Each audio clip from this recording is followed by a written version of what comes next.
I'm not the only kid who grew up this way. Surrounded by people who used to say that rhyme about sticks and stones. As if broken bones hurt more than the names we got called, and we got called them all. So we grew up believing no one would ever fall in love with us. That we'd be lonely forever. That we'd never meet someone to make us feel like the sun was something they built for us in their tool shed.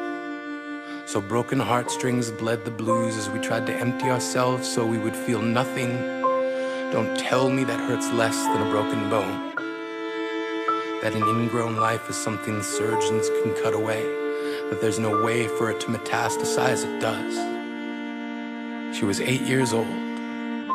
Our first day of grade 3 when she got called ugly.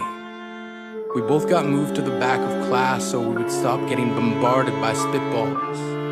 But the school halls were a battleground where we found ourselves outnumbered day after wretched day. We used to stay inside for recess because outside was worse.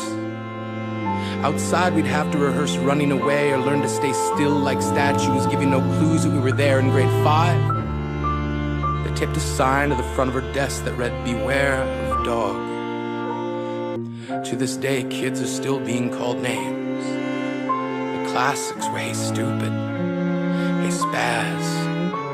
Seems like every school has an arsenal of names getting updated every year. And if a kid breaks in a school and no one around chooses to hear, do they make a sound? Or they just background noise from a soundtrack stuck on repeat when people say things like kids can be cruel? Because maybe you didn't belong to a group or a clique. Maybe they decided to pick you last for basketball or everything. Maybe you used to bring bruises and broken teeth to show and tell but never told. Because how can you hold your ground if everyone around you wants to bury you beneath it? You have to believe that they were wrong. They have to be wrong. Why else would we still be here? We grew up learning to cheer on the underdog because we see ourselves in them. We stem from a root planted in the belief that we are not what we were called. We are not abandoned cars stalled out and sitting empty on some highway.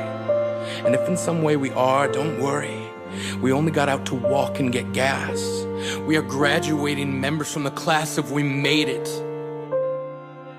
Not the faded echoes of voices crying out names will never hurt me. Of course, they did.